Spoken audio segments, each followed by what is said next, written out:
ईशान देव सवितर्दुतान् परासो यद्भद्रं तन्नयासो। ओम भद्रं कर्णेभिः शृणुयाम देवा भद्रं पश्येमाक्षिभिः जत्राः स्थिरैरङ्गैस्तुष्टुवांसस्तनूभिः व्यशेम देवहितं यदायुः। वेद प्रेमियों सुधी श्रोताओं, संप्रति हम सब ऋग्वेद के चतुर्थ मंडल के तीसरे सूक्त की व्याख्या में प्रवेश करने जा रहे हैं। इस सूक्त में 16 मंत्र हैं। सभी मंत्र त्रिष्टुप नामक छंद में निबद्ध हैं। मंत्र दृष्टा ऋषि हैं वामदेव और देवता हैं अग्नि। अब हम इस चतुर्थ मंडल के तीसरे सूक्त के पहले मंत्र की व्याख्या में उतरेंगे और मंत्र के देवता और दृष्टा ऋषि तथा छंद पूर्वोक्त है। इस मंत्र का शीर्षक है अग्नि की उपासना में विलंब मत करो। अब संबंधित मंत्र का सर्वप्रथम सस्वर पाठ हो जाए।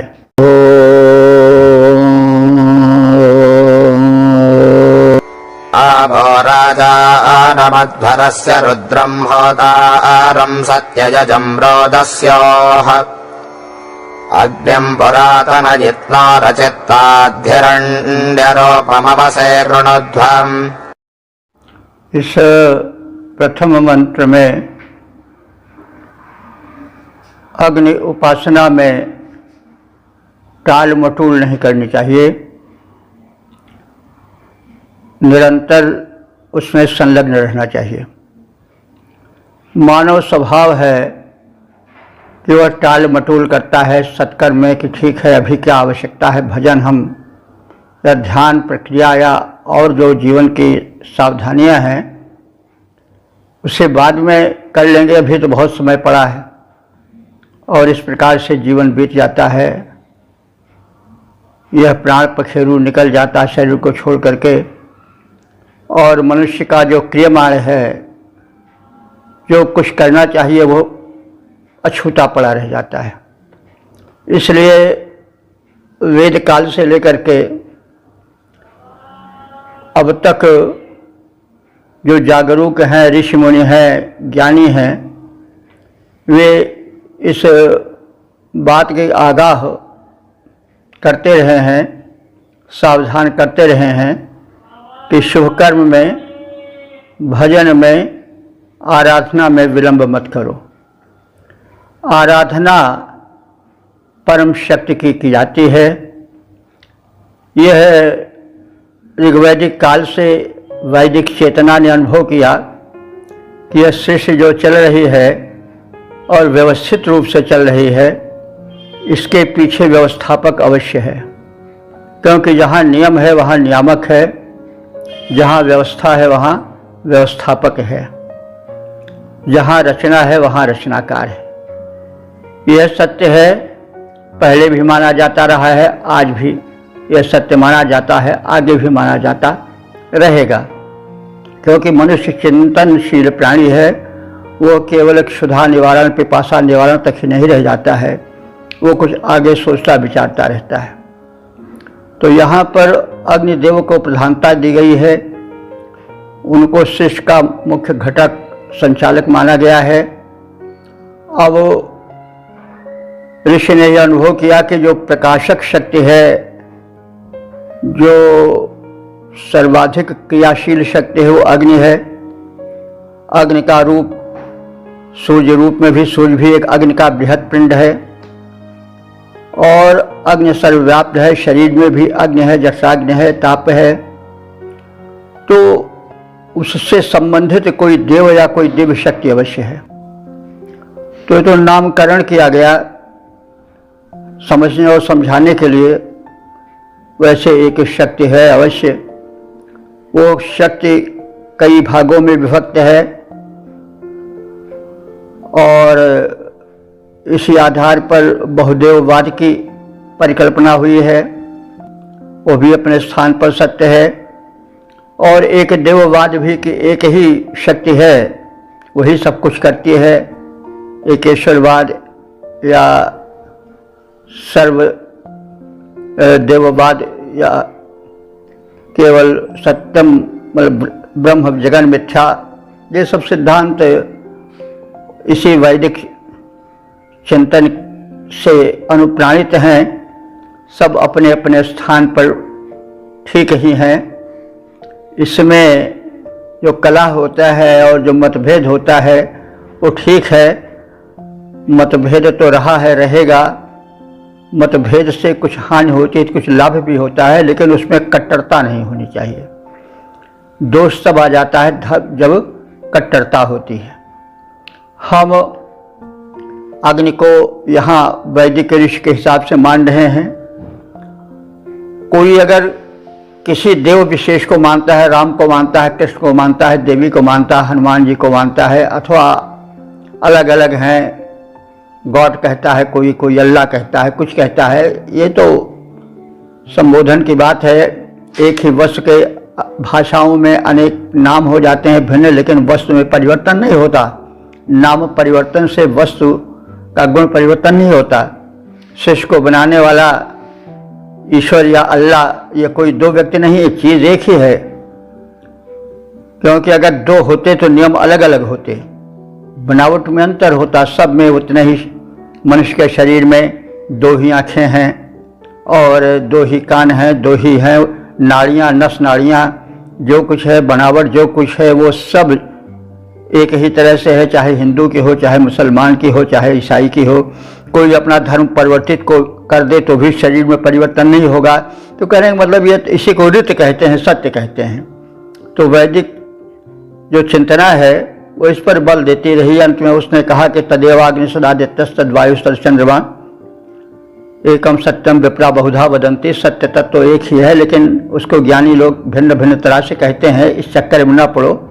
और वेद ने ही यह समाधान कर दिया है कि तदेव अग्नि, जिसे तुम मान रहे हो दिव्य शक्ति हो, तदेव अग्नि वही आग है। तदेव अग्नि सदादित्यस्तद वायुस्तद चंद्रमा, वही वायु चंद्रमा सब कुछ है।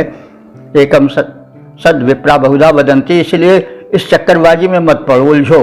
एक शक्ति को मानो, नाम कुछ भी दो, मतभेद न पैदा करो, कलह न करो, यह वैदिक सिद्धांत है। तो यह जो मूल बात है इस मंत्र में कही जा रही है वो कि टाल मटूल शुभ कर्म में या भजन में या जो जीवन को सुखी और स्वस्थ रखने के लिए आवश्यक हैं, उन कृत्यों में आज नहीं कल कर लेंगे, कल नहीं परसों कर लें, अभी क्या कर लें, बुढ़ापे में कर लेंगे, ये सब बातें नहीं होनी चाहिए। तो वही बात इसमें आई है कि अग्नि की उपासना आप करो, उसमें टाल मटोल ना करो, विलंब मत करो। तो यह अलग अलग कहा जाता है। तो कहने का मतलब हम अग्नि को मानते हैं तो अग्नि के रूप में देखें, हम किसी भी इष्ट देव को मानते हैं उसके विषय में देखें, कोई ऐसी बात नहीं है। लेकिन एक शक्ति के प्रति हम समर्पित रहें। और क्योंकि इस समर्पण से यह होता है कि जब हम एक परम शक्ति की कल्पना करते हैं तो हमारा जो अहम होता है वो विदलित हो जाता है। प्राय मनुष्य जीव धर्म अहमिति अभिमाना, जीव जो है बड़ी जल्दी अभिमान करने लगता है, मैं करता हूँ, यह करता हूँ, वो करता हूँ, मेरा कोई क्या करेगा, मैं जो चाहूँगा करूँगा। तो इसकी जो स्वेच्छाचारिता है, जो उसका यह अहम है, ये उसे भ्रमित कर देता है। लेकिन जब हम जानते हैं कि अरे तुम्हारा कुछ अस्तित्व नहीं है, वो परम शक्ति उसी से प्राणवान है। एक बल्ब जो अपने को क्यों घमंड करता है, बल्ब कहीं से प्रकाश पा रहा है, उसका प्रकाश अपना नहीं है, भले वो प्रकाशित है लेकिन उसका वो प्रकाश उसकी अपनी शक्ति नहीं है, उसके पीछे और है। तो उस और को हम याद करें तो अहंकार नहीं होगा और हम विचलित नहीं होंगे। और साथ साथ कभी कभी हीनता की भावना आती है और आदमी आत्महत्या तक कर लेता है। तो हम जो परेशान होते हैं, आत्महीनता के शिकार होते हैं, वो भी जब हम एक ईश्वरीय शक्ति को मानते हैं, एक सत्ता को मानते हैं, तो हम उससे बचते हैं। इसलिए आस्तिक होना आवश्यक है, उस परम शक्ति को याद करना आवश्यक है। नाम कुछ भी दो, अब यहाँ वैदिक ऋषि आगे नाम दिया, अब उसको किसी ने देखा तो नहीं, लेकिन अनुभव करके वो कहता है कि हाँ सत्य है। और सत्य को परखने के कई वो होते हैं। भाई हम अमेरिका नहीं देखे हैं, लेकिन जो ज्ञानी लोग हैं, जो हमसे ज़्यादा जानते हैं, वो कहते हैं अमेरिका है। हम अविश्वास नहीं करते हैं, मान लेते हैं अमेरिका है। हम नहीं देखे कि वर्षा हुई हमारे सामने, लेकिन जब बाहर निकले तो देखे कि ज़मीन धरती गीली है, तो नहीं देखे तो भी मान लेते हैं कि हाँ वर्षा हुई है। तो सत्य को समझने के कई प्रमाण हैं, कई रास्ते हैं। तो इस प्रकार से हम इन्हीं सब दृष्टिकोणों को ध्यान में रख करके अर्थ जगत में प्रवेश करें। तो इतना इसलिए कह दिया जाता है कि प्रत्येक वस्तु को जानने समझने के लिए एक भूमिका की आवश्यकता होती है। तो अब यहाँ पर उस परम शक्ति के रूप में, दिव्य शक्ति के रूप में अग्नि को याद किया जा रहा है। कोई चाहे तो अपने अपने रूप से अपने अपने मान्य देव की आराधना कर सकता है। अग्नि को ऋषि ने अनुभव किया कि भाई ये प्रत्यक्ष देवता हैं और ये हैं, तो इनकी शक्ति और इनकी शक्तिमत्ता में संदेह क्यों। और यह भी जान लिया कोई जड़ नहीं है, इसके पीछे एक चेतन शक्ति है। तो हम उस अग्नि की उपासना करके तेज का ध्यान करते हैं और उस तेजस्वी का भी ध्यान कर लेते हैं, अपने आप उसका फल मिलता है। तो अब इस भावभूमि को जान लेने के पश्चात हम मंत्र क्षेत्र में प्रवेश करें। भो यजमानाः मानवाश्च, हे यज्ञ करने कराने वाले और हे मनुष्यों, तुम जो है वो अचित्तात अस्तनयिनोः पुरा। अचित्तात माने चेतना हरण कर लेने वाले, अस्तनयिनोः माने मित्र रूपी वज्रपात होने के पुरा माने पहले ही क्या कर लो, उस अग्नि देवता का स्तवन करो, यज्ञ करो, उपासना करो। तो मृत्यु के पहले, मृत्यु के लिए बताया क्या गया है कि वो चेतना हरण कर लेता है। वृद्धता आदि से अति दुर्बलता आने से भी चेतना का हरण हो जाता है, स्मृति का लोप हो जाता है। तो चेतना हरण करने वाली मृत्यु रूपी वज्रपात के पहले ही, तो अचित्तात अस्तनयिनोः पुरा, अस्तनयिनोः कहते हैं वज्रपात को, पुरा माने पहले, अचित्तात माने चेतना हरण करने वाले मृत्यु के पहले ही क्या करो, अध्वर से राजानम। अध्वर कहते हैं यज्ञ। यज्ञ कौन, जो हिंसा रहित यज्ञ हो। तो उस अध्वर के राजानम माने स्वामी को, अधिपति को स्मरण करो। वो यज्ञों का अधिपति कौन है, अग्निदेव है। और होतारम, वे कैसे हैं, देवावाहक हैं, देवों को बुलाकर लाने वाले हैं, दिव्य शक्तियों को कल्याण के लिए आराधकों तक लाने वाले हैं। और कैसे हैं, रुद्रम। रुद्र माने होता है कि रोदयति दुष्टान इति रुद्र, जो दुष्टों को, दुष्कर्मियों को, पापियों को रुला दे, दंड दे करके वो रुद्र है। तो यहाँ रुद्र शंकर जी के लिए नहीं आया है, वरन विशेषण बन करके आया है किसका, अग्नि देवता का। तो अग्नि देवता कैसे हैं, होतारम, देवों को बुलाकर, दिव्य शक्तियों को बुलाकर भक्तों के पास, यज्ञ करने वालों के पास, सत्कर्मियों के पास लाते हैं। और वे अग्नि कैसे हैं, रुद्र हैं, शत्रुओं को रुला देने वाले हैं। रोदस्यो सत्य यज्ञम, और द्यावा, रोदसी कहते हैं द्यावा और पृथ्वी, यानी धरा गगन, आप समझ लो मोटे रूप से। धरा गगन के मध्य जो कुछ क्रिया हो रही है उसके संचालक हैं वो। और कैसे हैं, हिरण्य रूपम। हिरण्य रूपम माने स्वर्णप्रभ, हिरण्य माने सोना होता है, तो सोने के रूप के हैं, यानी सोनप्रभ हैं, स्वर्ण के समान उनसे प्रभा निकलती रहती है। किससे, अग्निदेव के, या उस परमात्मा के वो हिरण्यप्रभ है, स्वर्णप्रभ है। ऐसे अग्निदेव को तुम अवसेकृध्वम, शुभ कर्म करो, यज्ञ करो। और उसमें अवसे माने रक्षा के लिए, अव है, अव माने रक्षा, अवसे चतुर्थी है, उसको अपने जीवन रक्षा के लिए, शुभ कर्मों के रक्षा के लिए उसका स्मरण करो। कृध्वम माने उसे उत्पन्न करो, यज्ञ वेदी में उत्पन्न करो। अब वो साधारण रूप से यज्ञ वेदी आप चाहो उसका सूक्ष्म करना तो हृदय रूपी यज्ञ वेदी में उत्पन्न करो स्मरण करके। बहरहाल यह है। तो हे मनुष्यों, सावधान हो जाओ, मरण रूपी वज्रपात के पूर्व ही यज्ञ के अधिपति, देवों के आवाहक, रुद्र रूप देवा पृथ्वी के मध्य वास्तविक सृष्टि के संचालक उन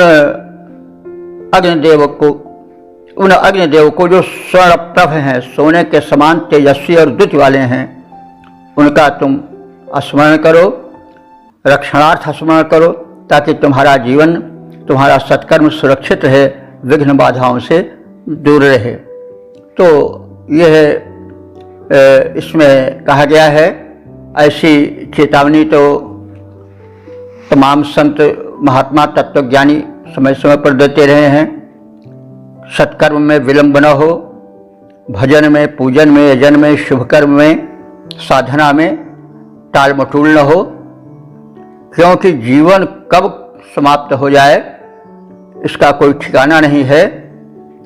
न जाने कहाँ कब किस जगह पर रुके चल रही जिंदगी के घड़ी की सुई, कौन जाने कहाँ ठप हो जाए, बैटरी की शक्ति खत्म हो जाए, कौन जाने कहाँ कब रुके, किस तरह चल रही जिंदगी के घड़ी की सुई।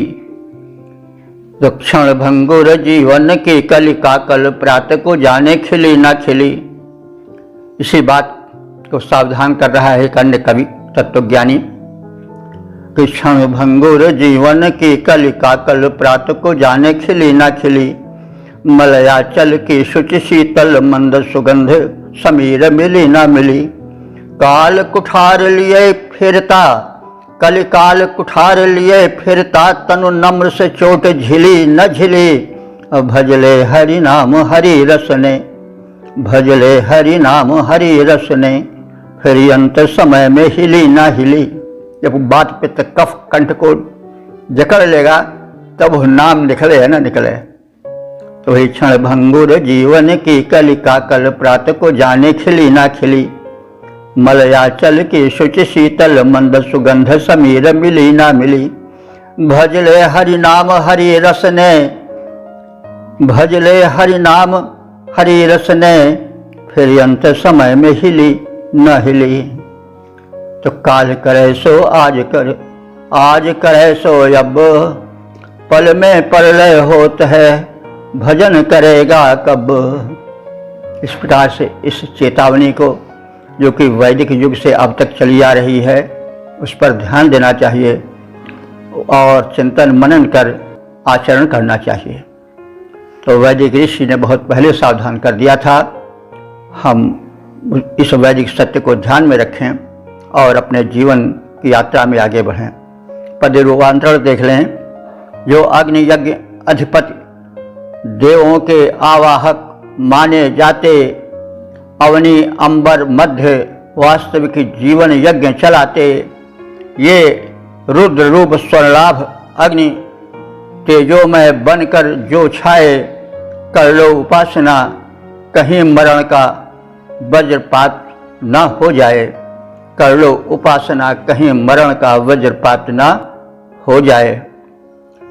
ओम वेद प्रेमियों, सुधे श्रोताओं, संप्रति हम सब ऋग्वेद के चौथे मंडल के तीसरे सूक्त के दूसरे मंत्र की व्याख्या में प्रवेश करने जा रहे हैं। मंत्र दृष्टा वामदेव देवता अग्नि और छंद त्रिशुभ है।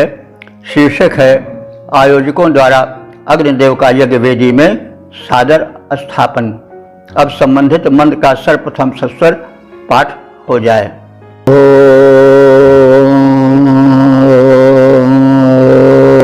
अजञ्जो निश्चक्रमाजं भजन्ते जाजे भपत्य उशते सुवासाः।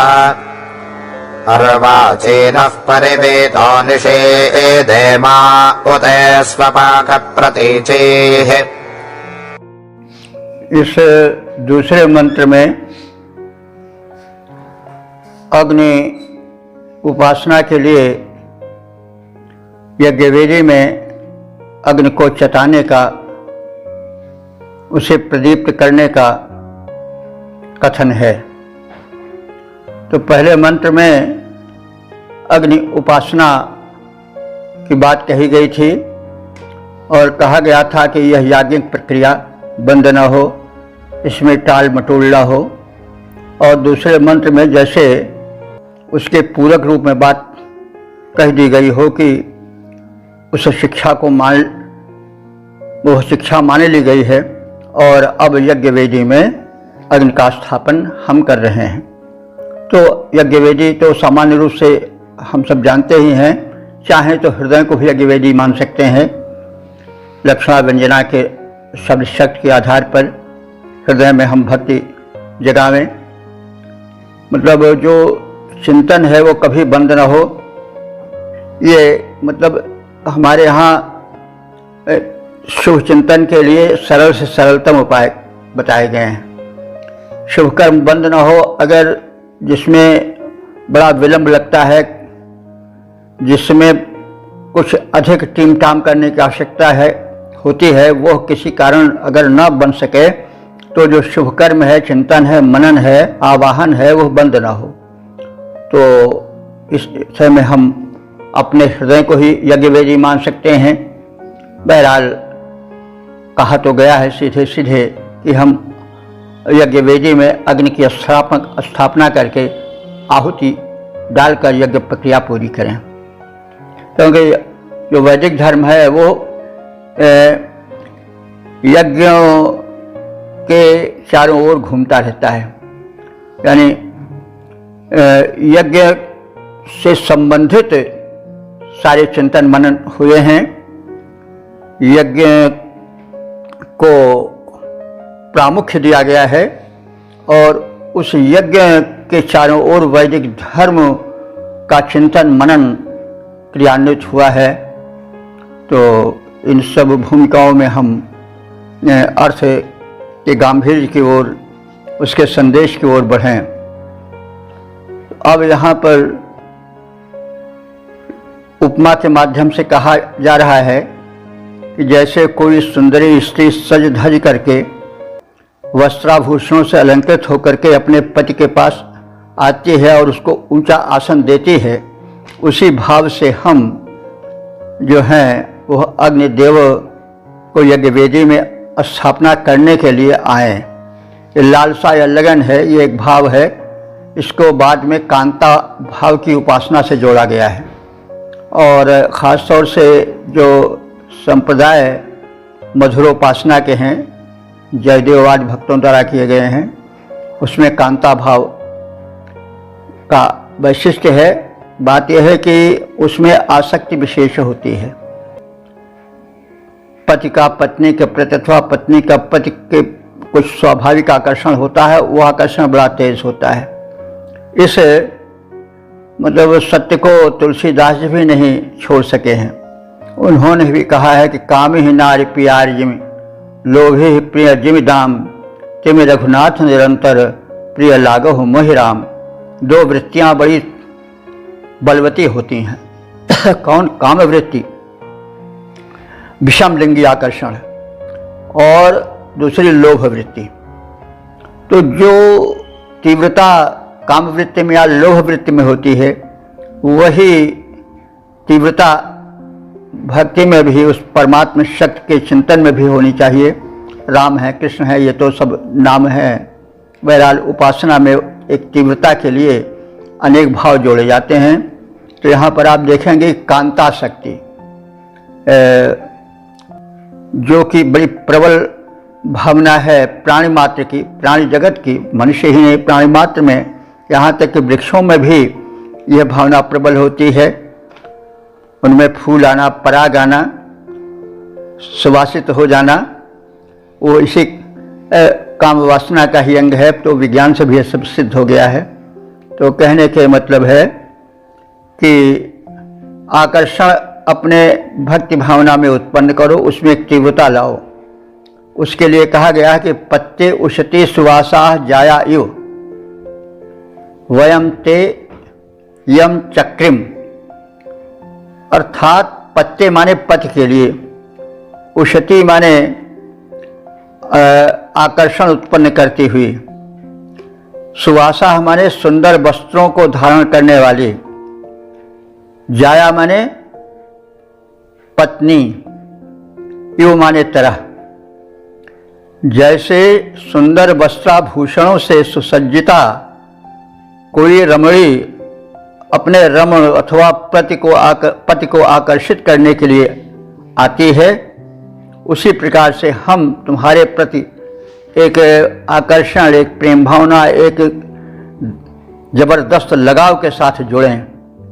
और वयम ते चक्रिम, हम तुम्हें उसी तीव्रता से, उसी भावना से स्थापित कर रहे हैं यज्ञवेदी में, और तुम्हारी उपस्थिति का हम स्वागत वैसे ही कर रहे हैं जैसे कोई युवती अपने पति को आकर्षित करने के लिए सुंदर वस्त्राभूषण धारण करके बड़ी लालसा के साथ आती है और उसे उच्च स्थान देती है। वैसे ही हम तुम्हें यज्ञवेदी का उच्च स्थान दे रहे हैं।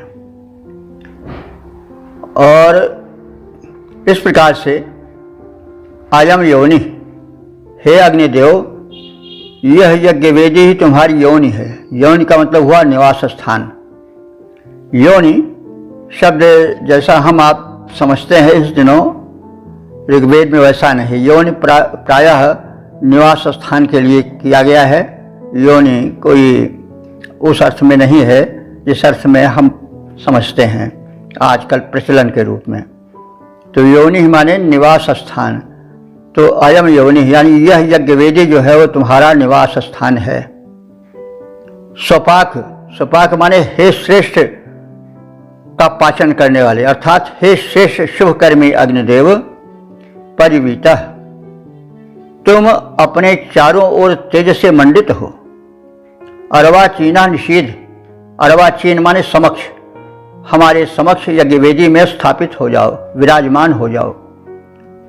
इमाह ते प्रतीचि उ, ये यानी इमाह माने ये स्तुतियाँ जो हैं, ते प्रतीचि माने तुम्हारे समक्ष प्रेरित की जा रही हैं, यानी तुम्हें लक्ष्य करके ये स्तुतियाँ गाई जा रही हैं। पति की कामना करती हुई सुंदरी स्त्री वस्त्राभूषणों से सुसज्जित होकर जैसे पति को निकट श्रेष्ठ आसन पर बिठाती है, स्वागत करती है, वैसे ही हे अग्निदेव, हम तुम्हें यज्ञवेदी में स्थापित करते हैं, उच्च स्थान प्रदान करते हैं। यह यज्ञवेदी तुम्हारा उचित अनुकूल स्थान है। हे शुभकर्मा अग्निदेव, स्वतेज से अलंकृत यहाँ तुम विराजमान हो जाओ, यज्ञवेदी में की शोभा बढ़ाओ, हम तुम्हारी वंदना करते हैं। पद रूपांतरण है, पति को उत्तम स्थान निकट पति भक्ता देती है जैसे, पति को उत्तम स्थान निकट पति भक्ता देती है जैसे, वेदी का उच्च स्थान तुम्हें हम अग्निदेव देते वैसे, शुभकर्मी अग्नि देवता तुम होकर स्वतेज से दीप्तिमान हो जाओ, निकट विराजमान। प्रस्तुत हैं अस्तुति भरे गान। ओम वेद प्रेमियों, सुधीर श्रोताओं, संप्रति हम सब ऋग्वेद के चतुर्थ मंडल के तीसरे सूक्त के तीसरे मंत्र की व्याख्या में प्रवेश करने जा रहे हैं। मंत्र दृष्टा वामदेव, देवता अग्नि और छंद त्रिशुभ है। शीर्षक है स्तुतिकर्ताओं से अविच्छिन्न रूप से अग्निस्तवन का अनुरोध। अब संबंधित मंत्र का सर्वप्रथम सस्वर पाठ हो जाए।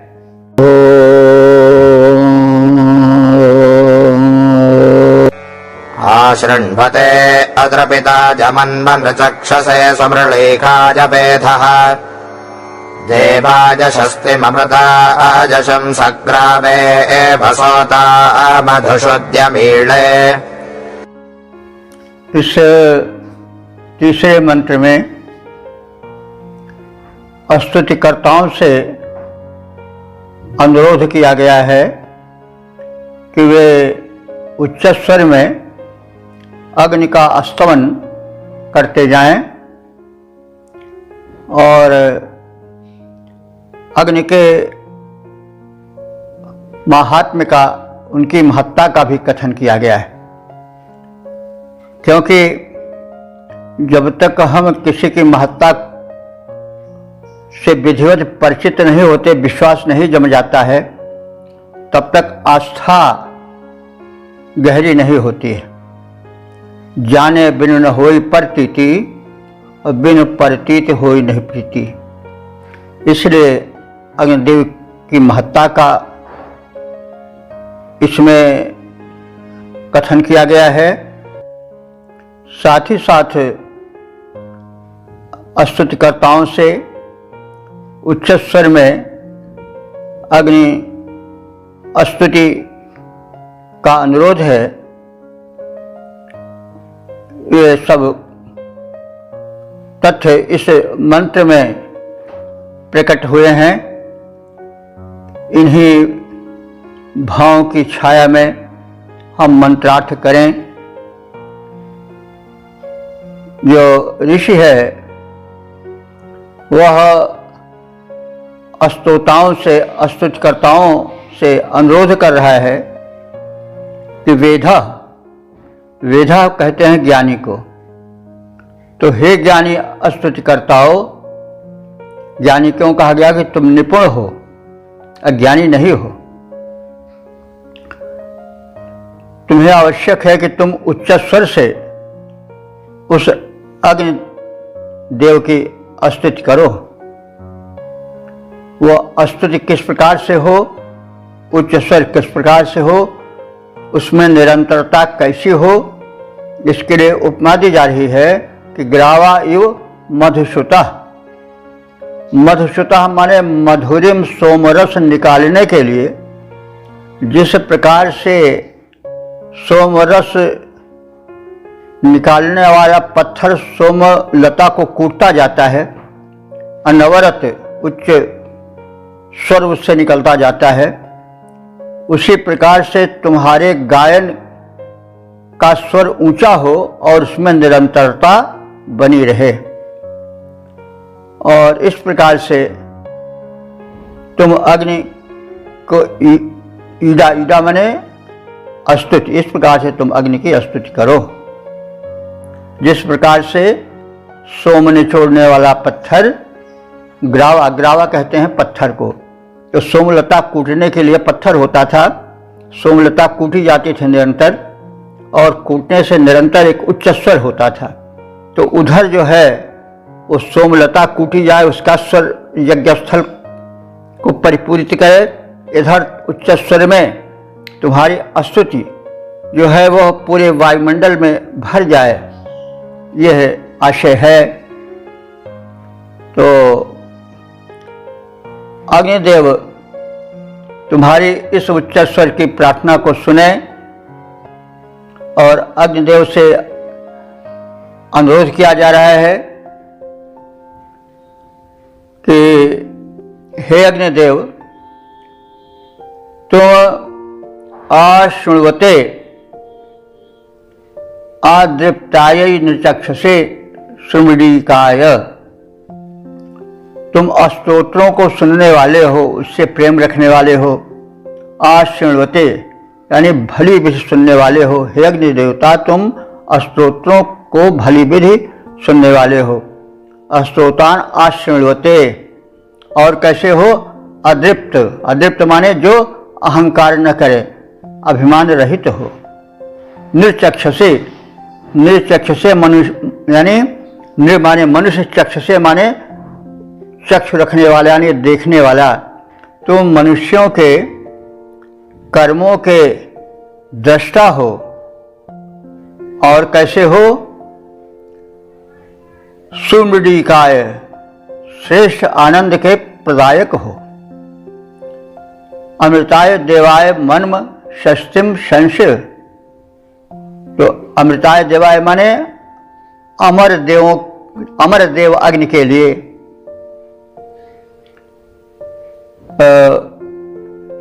षष्टिम संशय यानी यह स्तुति वचनों से पूर्ण सस्वर मंत्र का गान करो।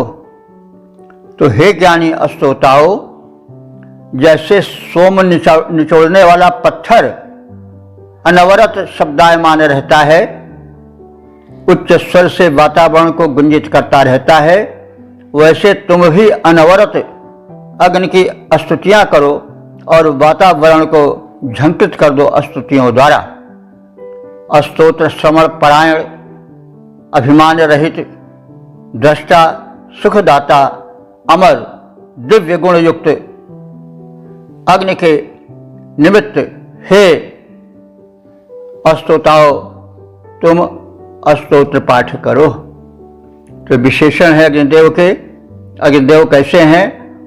स्तोत्र माने प्रार्थना विषयक मंत्रों के सुनने से प्रीति रखने वाले हैं और उनमें कोई अहंकार नहीं है, अभिमान रहित हैं, दृष्टा हैं, सुखदाता हैं, अमर हैं, दिव्य गुणों से युक्त हैं। तो ऐसे अग्निदेव के निमित्त हे ज्ञानी स्तोताओ तुम स्तोत्र पाठ करते जाओ और उच्च स्वर से करते जाओ। उधर सोम निचोड़ने का पत्थर निरंतर ध्वनि करता रहता है सोमलता को कूटने के काल में, इधर तुम्हारे स्तोत्र उच्च स्वर में गाए जाएं और पूरा यज्ञ मंडप, पूरी यज्ञशाला आपूरित हो जाए। पद रूपांतरण है सोम निचोड़ने वाला पत्थर शब्दित रहता है जैसे, सोम निचोड़ने वाला पत्थर शब्दित रहता है जैसे, हे स्तोताओ तुम भी स्तुति में संलग्न रहो। अब वैसे अभिमान रहित ये अग्निदेव स्तुति को सुनने वाले हैं, दृष्टा, सुखदाता, अमर, करो स्तुति, ये संकट टाले हैं। ओम वेद प्रेमियों सुधे श्रोताओं, संप्रति हम सब ऋग्वेद के चतुर्थ मंडल के तीसरे सूक्त के चौथे मंत्र की व्याख्या में प्रवेश करने जा रहे हैं। मंत्र दृष्टा श्री वामदेव, देवता अग्नि और छंद त्रिष्टुप है। शीर्षक है अग्निदेव की अनुकंपा पाने की उत्कंठा। अब संबंधित मंत्र का सर्वप्रथम सस्वर पाठ हो जाए।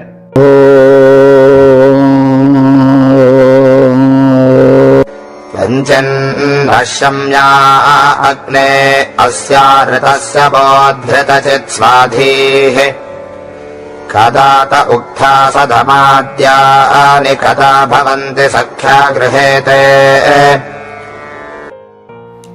इस चौथे मंत्र में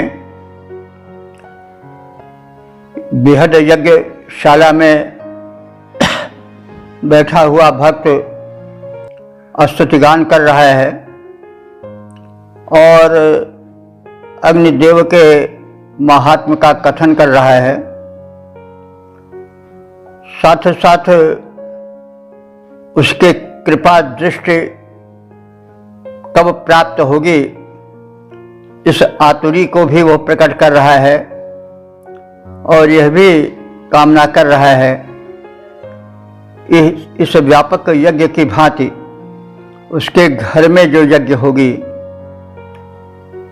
उसमें कब वो प्रतिष्ठित होंगे, कब हमारी ये कामनाएं पूरी होंगी। भक्त के विविध रंग होते हैं। भक्त कभी विनत होता है, कभी प्रेम में अश्रुधारा भी बहाता है, कभी उलाहना भी करता है और कभी आतुरी प्रकट कर अपने सूक्ष्म परिवेश में उस देव विशेष को स्थापित करने की बात कहता है। तो उपासना तो दीर्घकालीन भी हो सकती है, कर्मकांड से घिरी हुई बहुत दूर तक हो सकती है, घर में भी हो सकती है और अंत में अपने हृदय रूपी कक्ष में भी हो सकती है। तो उपासना की व्यापकता का कथन करते हुए अंत में उसके संक्षिप्त रूप की कामना या उसका प्रस्तुतिकरण भी इस मंत्र में द्रष्टव्य है। इस मंत्र में स्तुति के साथ ही साथ अग्नि के दया दाक्षिण्य विषयक आतुरी का भी स्पष्टीकरण है, उसकी भी एक झलक देखी जा सकती है। तो किसी क्रिया के दौरान भावों की लहरें उठती हैं और भिन्न भिन्न भाव जगते हैं, प्रेम, कभी उलाहना, कभी आतुरी। तो इस प्रकार से तरंगित होती रहती हैं भावनाएं जब भाव भरा हृदय संबंधित देव की उपासना में निरत होता है।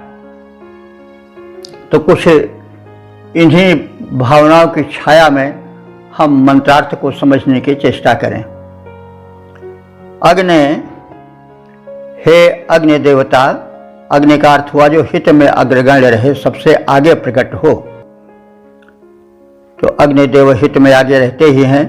कोई भी शुभ कर्म हो तो प्रथम अग्नि कि चाहे वो आरती के रूप में, चाहे दीप प्रज्वलन रूप में, चाहे यज्ञ वेदी में उसे आहुति के डालने के प्रयोजन से हो, पहले अग्नि को ही बुलाया जाता है। इसलिए वो हित में मानवों के अग्रगण्य रहते हैं। तो इसीलिए इसी गुण के कारण उनका एक नाम अग्नि भी पड़ा है, उस प्रकाशक देवता का, अथवा जो परमात्मा का दिव्य प्रकाशक रूप है उसका। तो हे अग्निदेव, त्वम ऋतस्य चित आधि, तुम ऋत चित, ऋत कहते हैं सत्य को, तुम सत्य रूप वाले हो। तुम चित माने चैतन्य हो, ज्ञानी हो, और सुआधि उत्तम कर्मों के संपादक हो। त्वम चित न, तुम ही हम लोगों के आनंद और चैतन्य बनाने वाले हो, आनंद से भरने वाले हो और चैतन्य को प्रदान करने वाले हो। ऋतस्य अस्याह सम्या बोधि, ऋत माने यज्ञ भी होता है, ऋत माने सत्य भी होता है। तो यहाँ पर ऋत का अर्थ यज्ञ है। तो ऋतस्य अस्याह, इस यज्ञ के, सम्या बोधि, सम्या कहते हैं कर्म को। तो हमारे इस यज्ञ के कर्म को विधिवत समझो, इसके मर्म को समझो, इसकी भावना को समझो, इसमें होने वाले समर्पण को समझो, उस पर ध्यान दो। ते उक्थाः सधमाधानि कदा भवन्ति। अब यहाँ कुछ आतुरी है। हे देव, ते उक्थाः, ते माने तुम्हारे, उक्त माने स्तोत्र, प्रार्थनाएं, सधमाधानि, सधमाधानि माने आनंद प्रदायक, कदा भवन्ति, कब होंगी, यानी इसका प्रतिफल हमको कब मिलेगा और तुम्हारी इस भक्ति और आराधना के फल से हम कब आनंदित होंगे, ये हमारी उत्कंठा कब जो है वह पूरी होगी, कब शमित होगी, कब शांत होगी, अनुकूल फल को पा करके, इसकी भी जिज्ञासा हमारे हृदय में उत्पन्न हो रही है। तो उक्त कहते हैं स्तोत्र को, स्तुति को। तो गृहे ते सख्या कदा भवन्ति, हे अग्निदेव, जो तुम यहाँ बृहद यज्ञशाला में प्रज्वलित हो रहे हो, तुम्हारा यह मैत्री रूप, प्रज्वलन का यह रूप, तुम्हारा यह सखित्व, तुम्हारा यह मैत्री भाव, कदा माने कब, गृह माने हमारे घर में होगा, यानी हम अपने घर में तुम्हें कब इसी तरह से यज्ञ वेदी में बैठाएंगे और तुम्हारी स्तुति करेंगे, ये सुयोग हमें भला कब प्राप्त होगा। हे अग्निदेव, तुम ज्ञानी और सत्कर्मशील हो, तुम ही हमारे याज्ञिक अनुष्ठान के परिपूरक हो। तुम हमारी इस भक्ति भावना को, हमारे इस अनुष्ठान को समझो, इससे अवगत हो, हमारी भावनाओं से परिचय प्राप्त करो। तुम्हारे निमित्त गाए गए स्तोत्र भला हमें कब सुंदर फल से प्राप्त होने वाले आनंद के प्रदायक बनकर हमारे मुखमंडल पर मुस्कान बिखेरेंगे, और हम कब तुम्हारी महत्ता से अभिभूत होकर के अपने लघु सदन में, घर में तुम्हें स्थापित करके तुम्हारा पूजन कर सकेंगे। इसका सुयोग तुम्हारी मैत्री प्राप्ति का सुयोग हमें कब प्राप्त होगा? हे भगवान, हमारा उत्कंठा भरा हृदय यह बार बार पूछ रहा है। तो पद्य रूपांतरण है, हे अग्निदेव तुम ज्ञानी हो सत्कर्म परायण ज्योतिमान। हे अग्निदेव तुम ज्ञानी हो सत्कर्म परायण ज्योतिमान। हे देव तुम्ही समझो मेरे ये सादर योजित अनुष्ठान। स्तोत्र तुम्हारे गीयमान, स्तोत्र तुम्हारे गीयमान। कब कहो हर्ष बरसाएंगे, हम गृह में तुम्हें प्रतिष्ठित कर मैत्री सुयोग कब पाएंगे। ओम वेद प्रेमियों सभी श्रोताओं, संप्रति हम सब ऋग्वेद के चौथे मंडल के तीसरे सूक्त के 5वें मंत्र की व्याख्या में प्रवेश करने जा रहे हैं। मंत्र दृष्टा ऋषि वामदेव हैं, देवता अग्नि और छंद त्रिष्टुप है। शीर्षक है अग्निदेव हमारे अपराधों की निंदा या कथन देव से न करें। अब संबंधित मंत्र का सर्वप्रथम सस्वर पाठ हो जाए।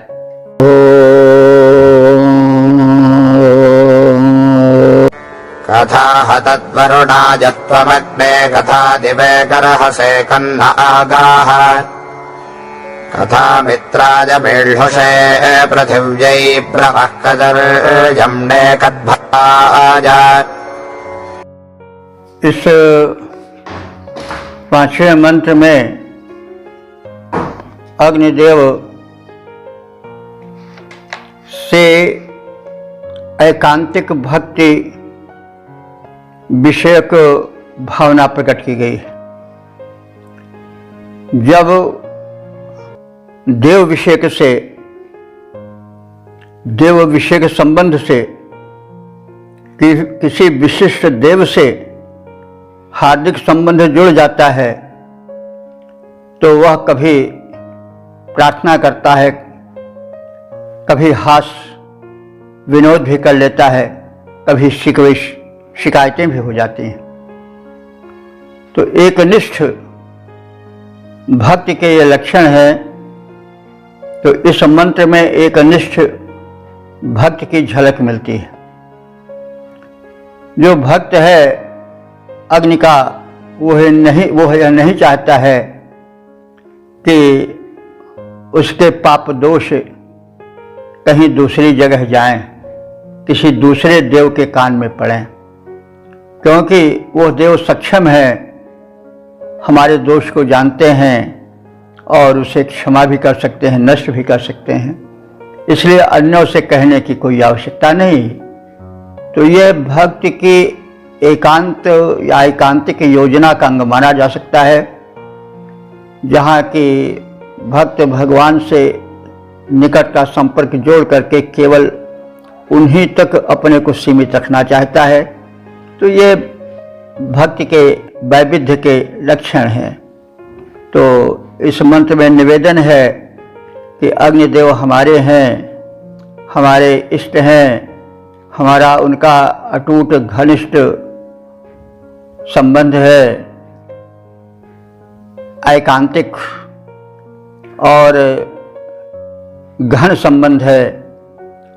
हम मानव हैं, गलतियां होती हैं, अग्निदेव सक्षम हैं सब कुछ करने में।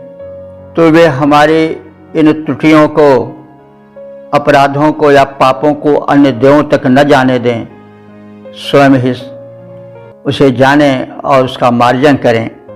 कुछ इसी भावभूमि में हम मंत्र को समझें। अग्नि, हे अग्रगण्य देवता, हमारी उपास्य अग्नि देवता, तुम तत् वरुणा कथा गर्भ से, तुम माने तुम, तत् माने हमारे उन कर्मों को, अच्छे बुरे कर्मों को, वरुणाय कथा गर्भ से, वरुण से कहकर उसकी निंदा क्यों करते हो। गर्भ से माने निंदा करना, कथम माने क्यों, वरुणाय माने वरुण से। वरुण देवता को आप सब जानते ही हैं। वरुण देवता मुख्य रूप से जल के नियंत्रक देवता हैं, जो भूमि का भूमस्थ जल होता है या पृथ्वी पर प्रवाहित जल है, उस की शुद्धता के और उसके भीतर के गुण अवगुण का नियमन करते हैं और जो दोषी होते हैं उनको जलजन्य रोग दे देते हैं और इस रूप में दंडित करते हैं। यह भी लिखा हुआ है शुद्ध साहित्य में कि वरुण देव जो हैं वो निशाकृत पापों का लेखा जोखा रखते हैं ताकि प्राणी को तदनुसार पुरस्कार अथवा दंड दिया जा सके। तो अग्नि देव से प्रार्थना करता हुआ उपासक कह रहा है कि हे अग्निदेव, तुम तत् वरुणाय कथम गर्हसे, तुम हमारे उन पाप दोषों को भला वरुण से क्यों कहते हो, क्यों हमारी निंदा उनसे करते हो।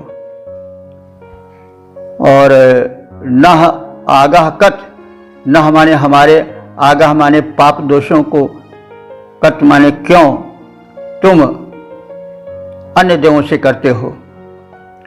क्यों तुम मीढ़ हुषे मित्राय, मीढ़ हुषे माने सुखदायक, मित्राय माने मित्र देवता से क्यों कहते हो।